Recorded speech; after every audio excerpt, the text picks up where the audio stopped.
Yeah, hello everyone. So my name is Gaurav Sharma. I'm part of EdgeCore Networks as a principal product manager. With me, Amir, actually, who is co-presenting. So he's a CEO of P Networks. So today, actually, we will talk about AI fabric, visibility, and automation. So first, I will get into the introduction, actually, who is EdgeCore. So EdgeCore Networks has been there for more than a decade, and we believe in the innovation and sustainability for the networking solutions, which starts with the data center. And now we are slowly actually gearing ourselves into the AI and the GPU networking part.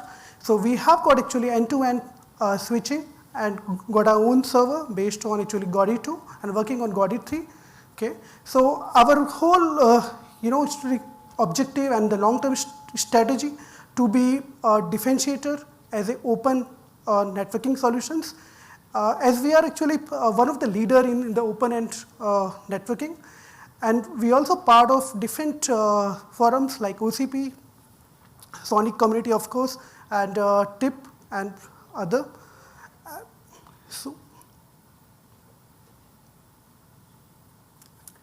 Yes, yeah. Thank you, Gaurav, and thank you everyone for joining this wonderful event, and thank you, of course, Ashay and the team Microsoft hosting us. So a little bit about BE Networks. We are an orchestration platform or a software company that developed orchestration platform that integrates elements of intent-based networking and now networking AI. Those are the tools that Dave Maltz talked earlier that will help you manage, because we as humans are limited in our ability to react, ability to absorb a lot of information, so you need machines that will do a better work. And our orchestration platform allows you to focus on what you want, where you want it. You tell the orchestration what services, VRFs, et cetera, you want, which ports, et cetera, and then it does it for you. The network is a network source of truth. It knows what the component of the networks are, what is connected. It's stateless, so it constantly inquires itself and allows you to do things in rapid. We are a US-based company. We've been doing this for a while. We do campus and data center, and some recognition by the analyst community. Yep. So here we are into the full fabric solutions. So we start with the AI compute. Okay, we work with the leading vendors, NVIDIA, Intel, and AMD. And then actually we are also open and flexible to work actually with the customers with their own compute solutions. If I talk particularly about the hyperscalers, on top of it, actually we are into the networking infrastructure. We work mostly with the Broadcom on the data center part, and we have got switching solutions coming from Tomahawk 4, Tomahawk 5, and now actually we are seeing that in next couple of years we will have Tomahawk 6. So we have been seeing Ethernet innovation is keep on happening in the 2 years as actually market is getting growth. And on top of it, SONiC is the core. SONiC is the heart, which connecting the silicon part, the NOS part, and actually at the same time it has actually also make the ways not into the AI or general compute, but also to the GPU compute. So it supports actually whole bunch of all the ecosystem, silicon, your switching systems that actually your optics, cable, link, so all actually along together.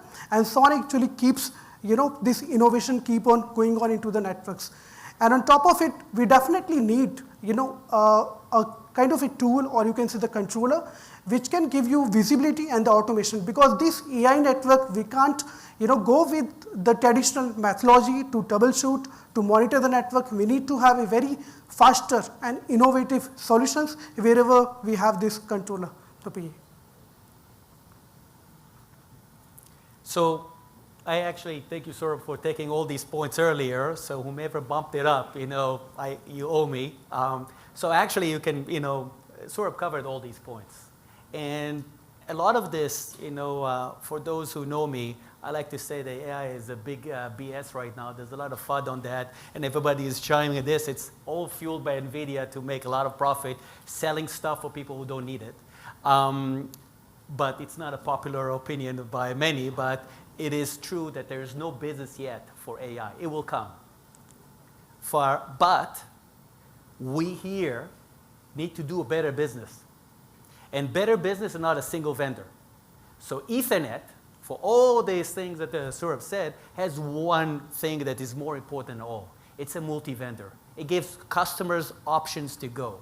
So Ethernet is key for the success of AI because it will make it more cost-effective. You look at the financials of NVIDIA, you could see that they are with InfiniBand, and they're pushing NVIDIA. And again, no apologies for NVIDIA if you guys are here. Good for you, but but it's not make it economically viable. Right? Only the hyperscalers can afford all this thing. We talked about the three networks that, right now a lot of backend is InfiniBand, but the front end is Ethernet, and definitely the out of band. We see, actually, the paper that Meta came out like 4 weeks ago was talking about Ethernet even in the backend. So more and more companies are moving to Ethernet-based networks because of the business. I think one of the challenges that SONiC has, that it's confined to rooms like this. How many users and customers here? And let's kind of like, where the Microsoft actual users, right? I mean, this is the network people. There are not a lot of customers. It's driven by vendors. That's going to be a voice of vendors and customers come together and say, this is what we need, right? So I think Ethernet is the beginning for a better business. So since Saurabh took my, my slide, so I decided to move to the business one. Yep. On the same point, what actually Amir has mentioned, that sharing the use cases, sharing the solutions across the customers, okay, the deployment, then we can get this community bigger. It's not confined to the only the people who are sitting here. It will get into more enterprise and the deployment use case. Okay. So now talking about the importance of why we are talking about the visibility. So for the AI. So first of all, bandwidth utilization, because the customers actually or these companies put so much capex for the computing resource. And if this computing resource are not efficient, not utilized efficiently, definitely it's not going to pay back. So we need to make sure that actually whatever the packet forwarding or the algorithms we use and we actually work on the forwarding plane should be monitored and actually and if needed we can controller can take the action or corrective action and make sure we are fine tuning the network as we move along. And second, the topology awareness is very important. What's going into the network? Is there any latency is there, any packet loss is there, load forwarding is not happening? All those states we have to monitor from GPU, NIC, link and the switches. And at the same time, there should be automation come across whenever there is something fails into the network. So there should be multi-routing or the path adjustment should happen using the features which are developed on top of the SONiC. And then now the important part actually, how quickly we can recover from the faults. Of course, actually these networks are very sensitive and actually it can't, having a fault which leads to a performance issue and actually and then certainly it will go to the applications. So definitely data collection and the training works well and according to that actually inference will click and at the same time fault detection and the I would say the quick kind of a recovery and the isolation should work out. So that's why visualization and automation both are the key elements for this AI management. I think large fabrics take the term time is money to the next level. Really, time is money. And right, if you have a packet loss in a big training file, you just have to restart the whole thing. We talked about tail latency, right? So it's like everything is waiting for the last flow. So it doesn't matter how fast InfiniBand you can get there, you have to finish the whole thing so you can start. I'm sure you saw the graphs of all the flows coming into one, and then they start to spreading again, and then they all converge into one. So in order to get efficient network, you need a really efficient tool that will make it that efficient. For us, the way we see it, AI is the only way. Because in order to get optimization, sometimes you need to take actions in faster than a human blink of an eye. I don't care how fast you are, but you're not going to put some code faster than a blink of an eye. So we take, we like to say that our Fabric QA is AI. And we take a 3-step approach to it. First one, we already launched a beta, and it's going to be GA at the end of the year. It's basically ChatGPT-like. You can interface with a natural language to your model, to your Fabric, but your Fabric also communicates to you. Because we are the network source of truth, it's not questions like, how many leaves do I have? Who cares? If you don't know how many leaves you have, you should probably resign. But it's like, where do I have congestions? Where, how do I move services? Where I do things? But this, only if you have the network, the data. AI is all about data. So you need to have real data, real information to give real insights.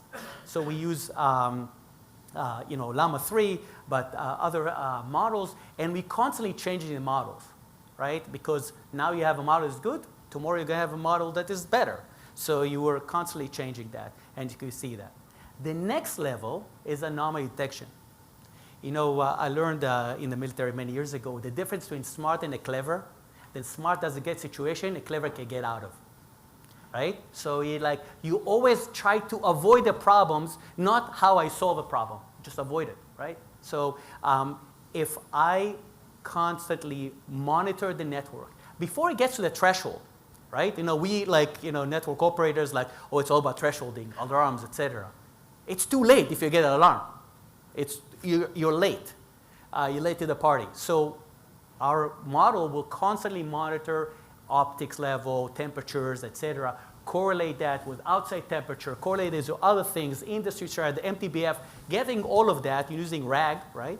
RAG models to understand and basically take proactive actions.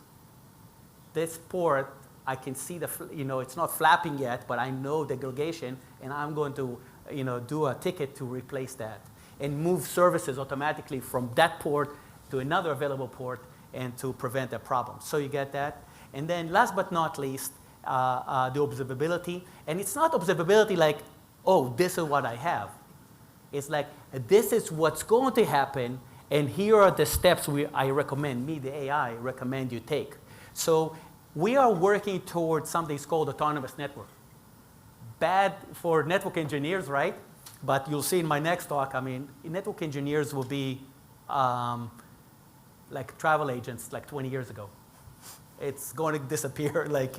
I'm sorry if I gave bad news to somebody, but network engineers all going to disappear. We are, because it's a function that will be done by compute. And so in order to get to the highest level of service, you need that AI. Yeah. So this slide actually talk about what is the horsepower for the Gen AI. So the important fundamental part, we are running different tools, API for this AI networking, and different virtualization framework and the management framework for different applications to succeed. On this, the fundamental is the hardware. Okay, so we need to have a specialized hardware. Okay, so we have got actually AGS 8200 and then this is a Query 2 based server which has got 8 GPUs, and then we have got Tomahawk 5 that is having like 64 port 800 gig, and then we have a compatibility cables and the NIC which we are supporting on top of it. So that's make the whole system where we have got actually hardware system which is validated, and top of it we have SONiC, it's fine-tuned and features are working. Then we can work with different actually open models like Linux, Ubuntu, BMC to manage the SS series, and then other drivers can also be integrated. So this gives you complete networking infrastructure stack. With on top of it, we having controller which manages and do automation things. Yep. And now actually 4 key elements for the visualization. Okay. I'm sure everyone actually knows about how it is important to do design and deploy the networks in the data center very fast. If you don't use controller, means we have already seen that it can take days. Okay. If customer is impatient most of the time, so it wants to actually have done it within a day. I've got actually racks ready. You want to do it today. Okay. If you're ready for the challenge, definitely the traditional method is not scalable. We have to get the controller or the tool which can do automation. Okay, having the template, push it, all the things done. Okay, so automation and the best practices works here. And then at the same time, we have to adapt a model which is validated and verify the operational state. Okay, so all the switching, all the servers and the NICs and cables, all those are fine-tuned, validate, works well. If there is some error actually in the configuration or anything, if not working, it should be a real time. Real time actually it should feed into the system and can be visible as an alarm or notifications. At the same time, the controller also should have the ability to not only actually managing the GPUs or the switching part, but also can able to integrate the application, generative AI applications. And that's where actually controller gives you, end-to-end management of the not only the hardware part, but of the applications which are running top of it. I mean, to this point, who wants to buy a new car and say, hey, you have to park it for a week until I get it set up, right? You want to immediately go in and drive, right? So speaking of driving, we have a joint use case, company in Japan by name of Aprija, the system integrator, and the customer is one of Japan's top tier service providers, and they took the names, but you could imagine who is the leader of the GPUs. And they're, this is like a use case of like how they optimize, AI fabric, Gen AI fabric. And there are tools, we heard before, like, PFC, ECN, QCN, all of these. Everybody's doing more or less the same. Like we heard earlier, Arista about buffering, in the Gen AI, yes, that do it differently, but again, how you play with the buffers, all the timings and that. But this is a real use case. Actually, Japan is one of the fastest growing market for SONiC. I've been, many, many places in the past year and a half talking about SONiC, meeting with customers.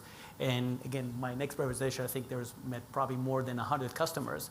And key players in that country are moving to SONiC for reasons that, probably in India are not relevant, but in Japan, population decreases about 500,000 people a year. So you need, you need tools that are open, that are community, that tools like ourselves enable to automate and basically reduce the number of people needed. Yeah, so this is that, and whether you use Rocky or Rocky V2, whether there's great tools that SONiC as the heart provides you the capability. So SONiC enables all this community. And I like to say that in SONiC, everybody contributes not to help the community, actually to help themselves, right? If somebody listened to Alibaba like 2 weeks ago in the AI group, talking about what they did with a SONiC, optimizing all these routing tables, etc. And they give all that to the community. Why? Because they did it for themselves to improve their network, right? He was talking about, how in their Black Friday style, it improves their system and basically reduce their costs, make more money. But then everybody gets the benefit. And, and happy to see Cisco is a key member right now and contributing to the SONiC. And obviously there's other big players. So yeah, so SONiC is the heart. As Gaurav said, SONiC is the heart to which you can build stronger and stronger things. Yeah, we are done with the session. Questions and answers.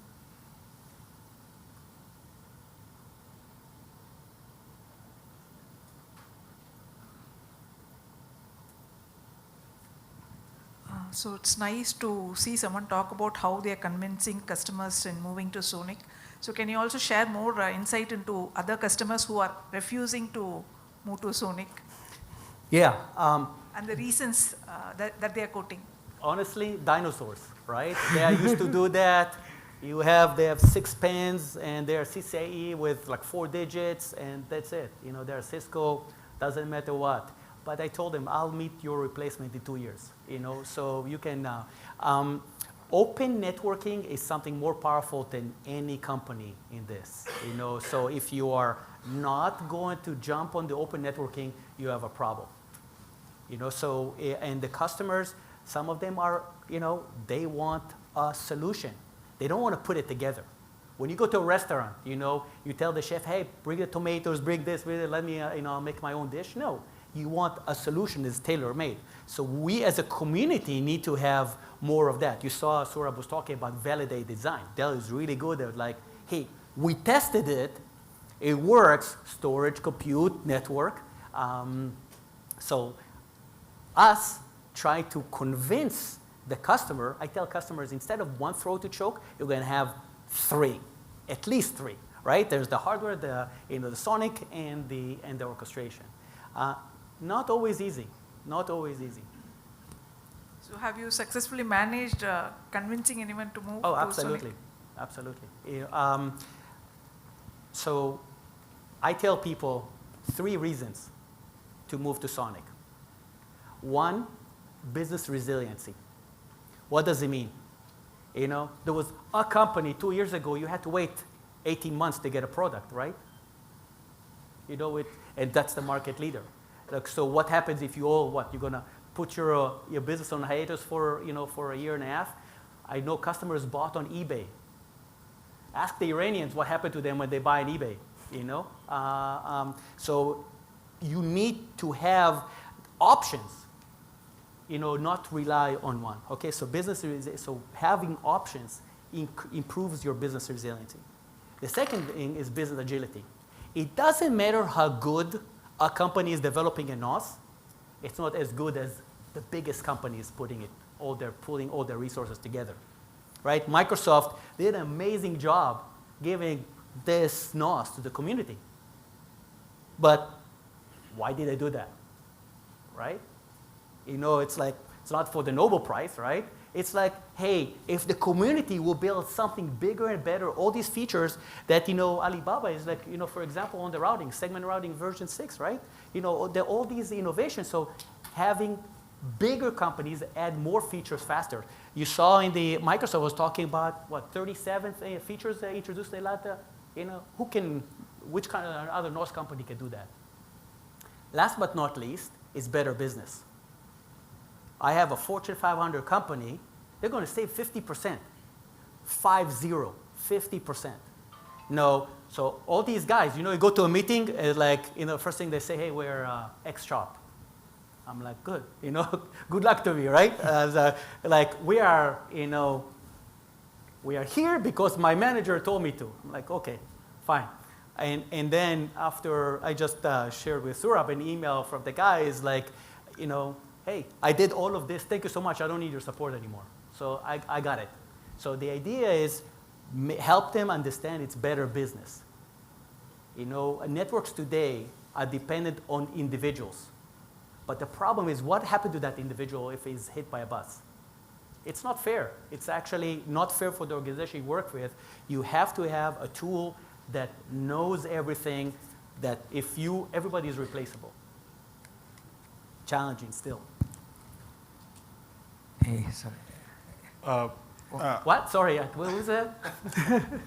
The challenges that you have in Japan, shortage of people, I don't think we're going to struggle in India with that. Very passionate people, Indians. Very passionate. Great presentation. You mentioned about Aprecia kind of taking the approach and building the AI fabrics. In AI fabrics, we see the NIC to ASIC, observability and management being a very important element. How do you see that solving for Aprecia or in general? So we're working to bring what I call NIC to NIC. So we're going to come not just start from the leaf port, but go into orchestration into the NIC. This is something that we see next year. It's very, very challenging.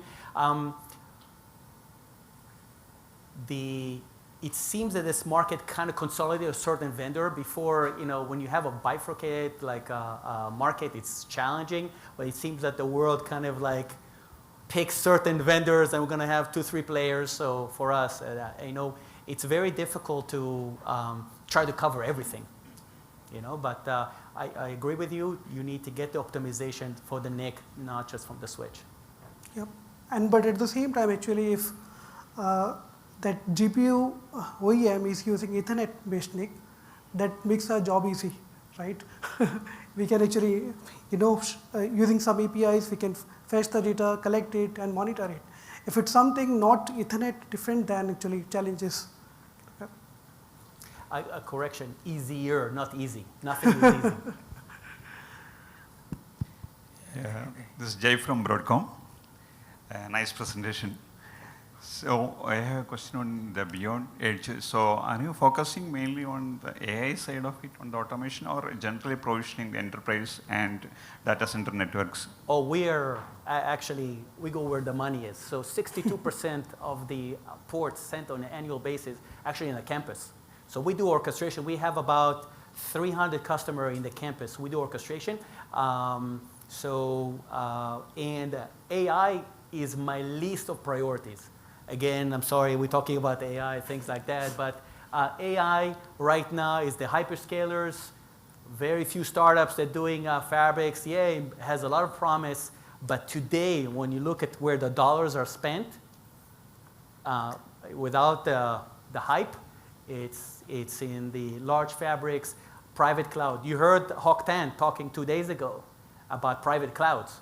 I totally agree with him.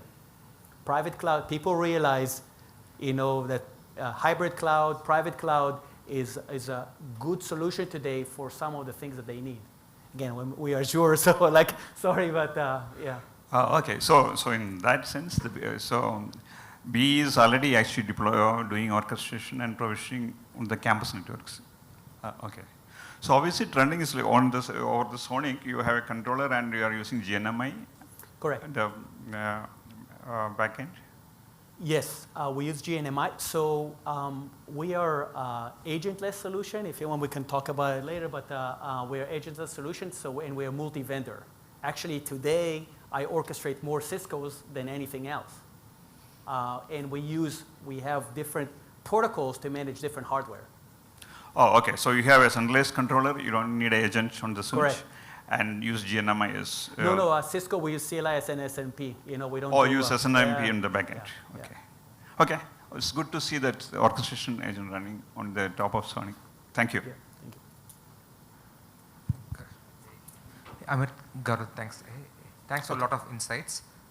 One question, right? The last slide you showed about Aprecia, the ECN congestion and all the things, right? I think what I was eager to wait for is want to see how your AI-based model helped there. So the picture you're talking about. Oh, actually, we don't use. We did. It was a manual. So it was a manual knobbing of that. So there's reference from Broadcom on Rocky optimization, and so all the parameters, all the buffering, the timing, etc., was all done manually. We didn't use AI for that. Okay. So can you give examples where your AI tuning and solving fixes? We did not do any AI tuning. This is next year. Okay. Yeah. We are working with Broadcom to get tuning to more AI level, but there is none today. Okay. So our jobs are secure for a couple of years? Yeah, for a couple of years, yes. Okay, thanks. Yeah. Hi. You said the orchestrator is intent-based, right? So when you go with that approach, is there challenges with, let's say, brownfield or heterogeneous network? Not at all, because you want a VLAN on a port, whether it's a campus, a data center, etc. What do you care which language, which protocol you're using or that? You just want this here. What do you care? I mean, why would you ever need to provision a spine? A spine doesn't provide any services, right, for your application. Yeah, it provides important for making the fabric, but you should never provision it. In our orchestration, you never provision a spine. It's just a derivative of your VLANs that you want or VRFs that you want on the leaves. Yeah, that I understand. My question was about, so a different question will be, the Ciscos that you are managing, are they all SONiC based or do you? Oh, no, okay. Cisco, no, iOS, Nexus. Oh, okay. Yeah, Okay, that answers my question. yeah. Yeah, you mentioned about Oh, sorry. you mentioned about for non-Cisco switches you use GNMI, right? So I For assume SONiC. for SONiC you use GNMI. So what is Juniper the use netconf, you know, so every vendor has their own thing. okay? So for SONiC, what is the data model we use? Like in SONiC, we have the SONiC Yang model, which is basically based on the Redis DB schema. So what exactly is the data model you use for the GNMI? Because you use a agentless solution, right? Correct. Yeah. So what is the data model you use up there in SONiC? For, so we have, actually it's, you know, we run out of time, but we have 4 distribution of SONiC. We have the EdgeCore, the Celestica, the Dell, and the Broadcom. Each one we use slightly different because, you know, it's, you'll see like it's literally my next, it's, some of them are completely different. So we have different models to each SONiC distribution. We'll get. Thanks a lot, Amir and Gaurav, for the great